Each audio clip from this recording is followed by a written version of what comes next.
Assalamualaikum warahmatullahi wabarakatuh. Selamat pagi, nama saya Rizky Maya Purwati, kelas 10 IPS 2, siswi dari SMA Negeri 1 Metro. Ini video tes format UKBM Geografi bab 2, dinamika atmosfer dan dampaknya terhadap kehidupan. Apa perbedaan yang ada pada gambar tersebut? Awan cirrus berarti jambul rambut dalam bahasa Latin dan mudah ditemukan pada ketinggian 70.000 kaki. Cirrus yang sering muncul pada keadaan cuaca cerah dan biasanya mengikuti arah angin. Awan cirrus nampak seperti rambut halus dan seperti ekor kuda. Kalau angin cumulus terlihat seperti bola kapas putih halus yang merentang sejauh cakrawala. Apa ciri-ciri kedua awan? Ciri-ciri awan cirrus merupakan awan yang memiliki bentuk sisi yang tidak jelas atau samar-samar. Awan ini terbentuk dari uap air yang berubah menjadi kristal air dikarenakan suhu yang dingin pada ketinggian langit. Awan jenis ini tidak dapat menimbulkan hujan. Awan cirrus umumnya terbentuk di langit dengan ketinggian 6 km sampai 18 km dpl dengan bentuk yang halus. Ciri-ciri awan cumulus merupakan awan tinggi yang terbentuk di atas langit dengan kiraan terbentuk 6.000 sampai 12.000 meter di atas permukaan laut. Proses terjadi awan cumulus terpaut cukup tepat dan akan kembali berubah menjadi awan cirrostratus. Bagaimana proses pembentukan awan? Awan merupakan massa tetesan air atau kristal es yang menggantung di atmosfer. Awan terbentuk ketika air mengembun di langit. Dilansir dari National Aeronautics and Space Administration atau NASA, air yang mengembun terjadi karena adanya kondensasi.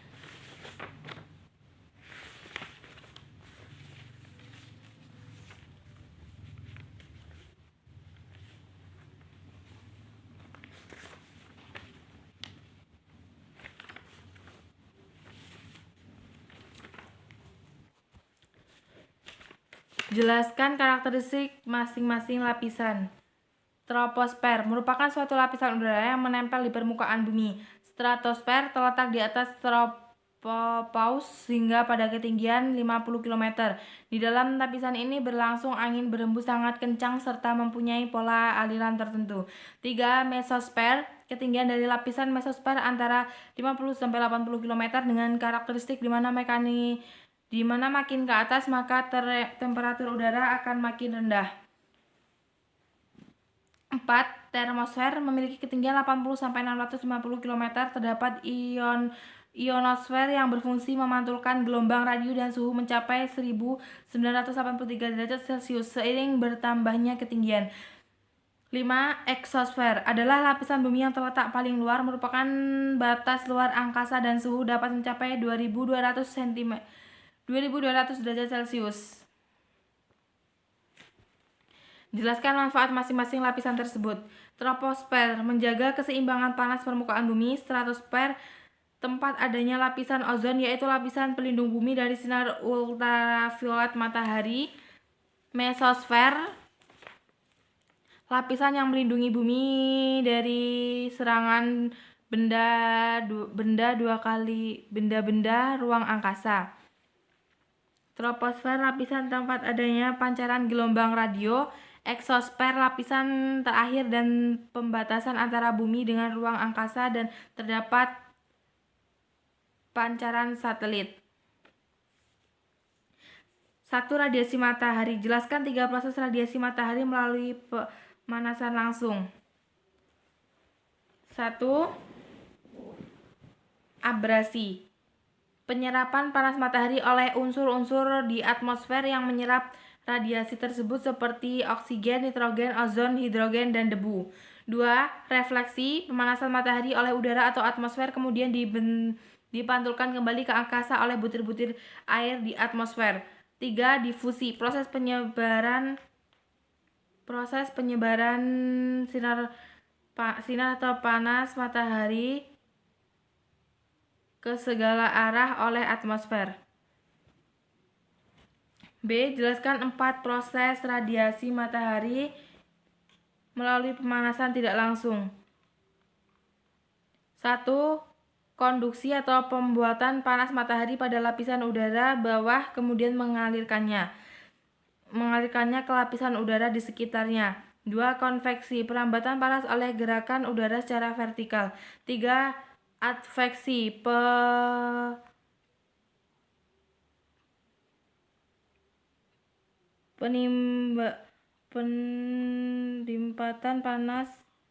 perambatan panas oleh gerakan udara secara horizontal. 4. Turbulensi, perambatan panas oleh udara yang tidak teratur atau berputar-putar ke atas. C. Buat grafik peredaran radiasi matahari berdasarkan letak lintang. Ini gambarnya. 2. Suhu. Jelaskan faktor-faktor yang mempengaruhi tinggi rendahnya suhu permukaan bumi. 1. Sudut datang sinar matahari. Semakin tegak sudut pandang sinar matahari, maka energi panas yang diterima semakin besar. 2. Cerah. Semakin cerah cuaca, energi yang sampai ke permukaan bumi semakin banyak. 3. Lama penyinaran matahari. Daerah yang lebih lama menerima radiasi, maka daerah tersebut akan semakin panas. 4. Letak lintang. Semakin dekat dengan ekuator, suhu udara semakin panas. 5. Ketinggian tempat. Semakin mendekati daerah pantai, maka suhu udara akan semakin panas. Berdasarkan hukum gradien geotermis, terjadi perbedaan suhu secara vertikal. Jelaskan, yaitu semakin tinggi suatu tempat, suhu udara sesuai dengan hukum gradien geotermis, yaitu setiap kenaikan 100 meter suhu berkurang rata-rata 0,6 derajat Celcius. 3. Tekanan udara. Jelaskan perbedaan letak lintang akan mempengaruhi tekanan udara. Perbedaan lintang bumi yang ada di setiap wilayah yang ada di permukaan bumi akan memberikan pengaruh pada penurunan tekanan udara. Seperti yang telah disinggung di atas, semakin tinggi suhu udara, maka tekanan udara yang ada di sekitarnya menjadi semakin rendah. Akan tetapi ketika suhu udara menjadi rendah atau dalam keadaan dingin, maka tekanan udara menjadi semakin tinggi. B. Jelaskan pengaruh tekanan udara terhadap ketinggian tempat. Tekanan udara akan berbanding terbalik dengan ketinggian suatu tempat, sehingga semakin tinggi tempat dari permukaan, maka akan semakin rendah tekanan udaranya. Kondisi ini disebabkan karena semakin tinggi suatu tempat, maka akan semakin berkurang udara yang menekannya. 4. Kelembapan udara. Jelaskan perbedaan kelembapan absolut dan kelembapan relatif. Kelembapan relatif menggunakan satuan persen karena dihitungkan dengan membandingkan antara kebanyakan uap air yang benar-benar dikandung udara pada suhu tertentu dan jumlah uap air maksimum yang dapat dikandung udara, sedangkan kelembapan absolut diukur dengan gram atau kubik. B. Jelaskan pengaruh kondisi permukaan bumi terhadap kelembapan udara di suatu tempat. Semakin tinggi tempat, maka kelembapan udaranya semakin rendah. Dataran rendah memiliki kelembapan udara yang lebih besar dibandingkan dengan dataran tinggi, karena lebih banyak terjadi penguapan yang disebabkan oleh suhu yang lebih panas dibandingkan di dataran tinggi yang suhunya lebih tinggi. 5. Angin. Jenis angin dibedakan menjadi angin tetap dan angin periodik. Jelaskan. Angin tetap adalah angin yang bertiup secara tetap sepanjang tahun, sedangkan angin periodik adalah angin yang terjadi hanya dalam waktu tertentu saja, artinya tidak terus bertiup secara tetap sepanjang tahun. Jelaskan proses terjadinya darat. Pada malam hari, daratan lebih dingin dibandingkan lautan, karena sifat daratan yang cepat menerima panas dan cepat menerima dingin. Daratan menjadi daerah yang mempunyai tekanan tinggi atau maksimum, sedangkan laut menjadi daerah yang mempunyai tekanan rendah atau minimum. Angin darat biasanya digunakan oleh nelayan untuk berangkat mencari ikan ke laut. 1. Jenis awan. 1. Ciri-ciri tipis berserat seperti bulu burung atau gula-gula kapas. Dapat atau tidak menghasilkan hujan gerimis, tidak menimbulkan hujan. Jenis awan cirrostratus. Ciri-cirinya tipis seperti serabut yang bergelombang tersusun terpisah dalam bentuk terpisah atau dalam kelompok yang terdiri dari awan kecil berada di ketinggian 6-13 km. Tidak menyebabkan hujan, tetapi pertanda datangnya awan lain yang lebih tebal dan kemungkinan terjadinya hujan. Awan cirrocumulus, ciri-cirinya awannya tipis, berbentuk perca-perca berwarna putih, terputus-putus dan penuh kristal es. Lapisan tanpa bayangannya terdiri dari elemen-elemen yang kecil berbentuk seperti biji, biasanya mengumpul atau memencar. Susunannya teratur, tidak dapat menimbulkan hujan.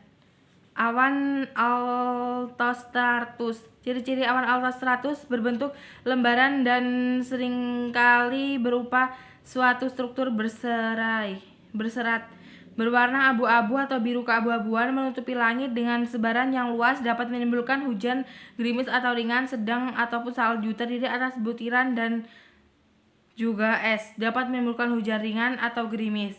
Ciri-ciri awan altocumulus: ukurannya kecil-kecil, berbentuk bola-bola yang agak tebal atau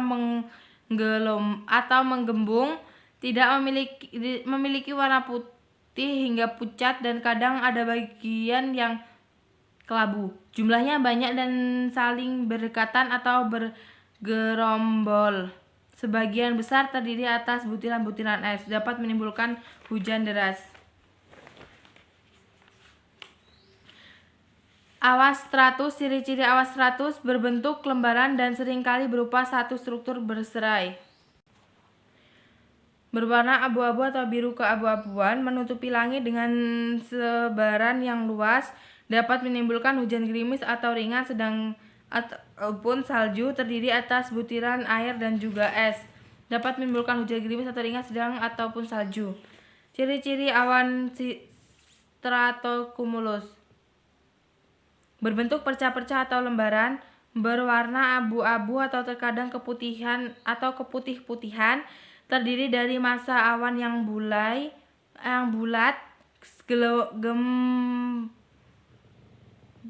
gumpalannya tampak menggumpal atau terkadang terpisah-pisah.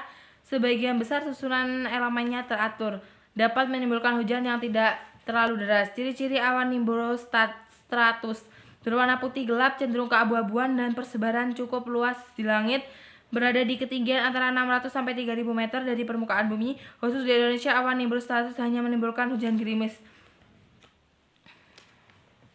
Ciri-ciri awan cumulus: bentuknya menyerupai kubah atau menara, termasuk golongan awan pembawa hujan. Warna dasarnya putih, namun apabila sebagian terkena sinar matahari maka akan menimbulkan bayangan berwarna kelabu, dapat menimbulkan hujan, angin atau bahkan petir. Ciri-ciri awan cumulonimbus: terbentuk menyerupai kubah atau menara, termasuk gelombang awan pembawa hujan. Warna dasarnya putih, namun apabila sebagian terkena sinar matahari maka akan menimbulkan bayangan berwarna kelabu, dapat menimbulkan hujan deras diikuti petir dan guntur. 7. Curah hujan. Jelaskan faktor yang mempengaruhi perbedaan curah hujan. Perbedaan suhu daratan dan perairan. Apabila suhu tanah atau daratan tinggi lebih daripada perairan, maka hujan akan sering terjadi di perairan, maka hujan akan sering terjadi di perairan, dan sebaliknya. Topografi: apabila semakin tinggi suatu tempat, maka tempat tersebut memiliki curah hujan yang rendah. Berdasarkan proses terjadinya hujan dapat dibedakan menjadi hujan zenital, hujan orografis, dan hujan frontal. Jelaskan. Hujan zenital atau konveksi merupakan salah satu macam hujan yang proses terjadinya akibat massa udara yang banyak mengandung uap air naik secara vertikal. Hujan orografis merupakan salah satu macam hujan di mana hujan ini terjadi akibat gerakan massa udara yang mengandung uap air terhalang oleh gunung atau pegunungan sehingga dipaksa naik ke lereng pegunungan. Hujan frontal merupakan salah satu macam hujan yang dimana proses kejadiannya akibat pertemuan massa udara panas dengan massa udara dingin. Jelaskan pembagian iklim menurut Jung-Hoo pada gambar di bawah ini. Pembagian iklim menurut Jung-Jun terbagi menjadi 4. 1. Zona iklim panas ketinggian 0 sampai 600 mdpl, suhu 21 derajat Celcius sampai 26,3 derajat Celcius, tanaman yang cocok padi tebu. Zona iklim sedang ketinggian 600 sampai 1500 mdpl, tanaman yang cocok tembakau, kopi, coklat. Zona iklim sejuk ketinggian 1500 sampai 2500 mdpl, suhu 11,1 derajat sampai 17,1 derajat Celcius, tanaman yang cocok teh kina sayuran. Zona iklim dingin ketinggian lebih dari 2500 mdpl, suhu 6,2 derajat Celcius sampai 11,1 derajat Celcius, tanaman yang cocok lumut, tidak ada tanaman budidaya. Klasifikasi iklim Schmidt-Ferguson berdasarkan bulan basah dan bulan kering. Selesaikan soal berikut. Klasifikasi iklim menurut Schmidt-Ferguson berdasarkan jumlah rata-rata bulan basah atau bulan kering. Bulan basah adalah bulan dengan rata-rata curah hujan dengan satuan bulan kurang dari 60 mm atau mm per bulan. Sedangkan bulan basah adalah bulan dengan rata-rata curah hujan dalam sebulan lebih dari 100 mm per bulan. Curah hujan rata-rata per bulan 60 sampai 100 mm per bulan diabaikan. Pada tahun 2017, Kota Bandar Lampung memiliki 6 bulan basah, 2 bulan lembab, dan 4 bulan kering. Termasuk iklim apa Kota Bandar Lampung menurut klasifikasi Schmidt-Ferguson? Bulan kering sama dengan kurang dari 60 mm. Bulan sedang 60 sampai 100 mm. Bulan basah lebih besar dari 100 mm. Rumus bulan kering per bulan basah dikali 100% jadi 4/6 dikali 100% sama dengan 66,67%. Klasifikasi iklim Schmidt-Ferguson, iklim A sama dengan 0 sampai 14,3%, iklim B sama dengan 14,3 sampai 33,3%, iklim C sama dengan 33,3 sampai 60%, iklim D sama dengan 60 sampai 100%, iklim E sama dengan 100 sampai 167%, iklim F sama dengan 167 sampai 300%, iklim G sama dengan 300 sampai 700%, iklim H sama dengan 700 ke atas. Jadi Bandar Lampung termasuk iklim D, daerah sedang dengan vegetasi hutan musim. Kondisi iklim suatu daerah dapat mempengaruhi aktivitas atau mata pencarian manusia. Mengapa menurut pembagian iklim Köppen, iklim AU cocok dimanfaatkan untuk peternakan? Sebab iklim AU termasuk iklim sabana tropis. Dengan curah hujan rendah sekitar 60 mm dalam sebulan, maka wilayah tersebut banyak terdapat tumbuhan sabana atau padang rumput sehingga dapat disimpulkan bahwa wilayah iklim AU cocok sebagai wilayah peternakan. Gejala perubahan iklim yang dipengaruhi pemanasan iklim global ditunjukkan melalui fenomena alam seperti El Nino dan La Nina. Jelaskan fenomena tersebut. El Nino merupakan suatu fenomena perubahan iklim yang secara global yang diakibatkan karena memanasnya suhu di permukaan air laut Pasifik bagian timur. Sedangkan La Nina merupakan peristiwa alam yang dapat dikatakan aposit atau kebalikan dari El Nino. La Nina sendiri merupakan suatu kondisi di mana suhu permukaan air laut di kawasan timur ekuadator atau di lautan Pasifik mengalami perubahan.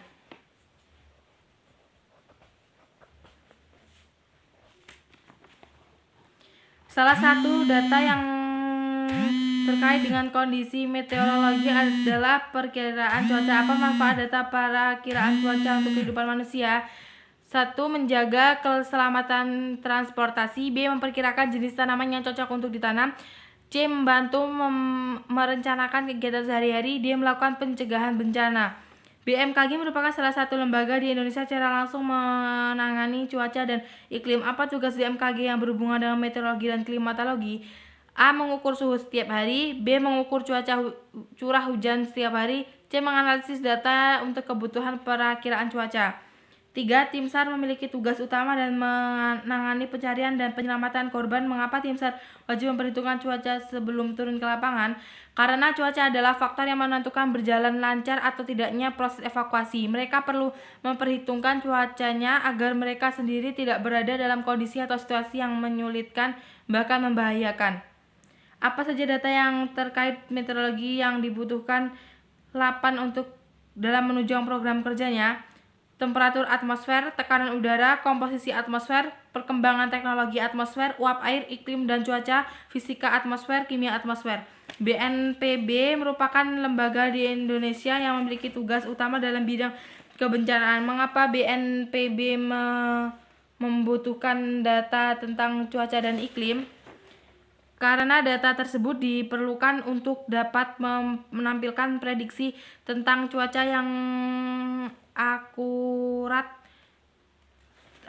terhadap potensi bencana alam yang ada seperti banjir dari hujan deras, gempa, tsunami, ataupun badai. Sekian materi dari bab 2. Saya Aidi, wassalamualaikum warahmatullahi wabarakatuh.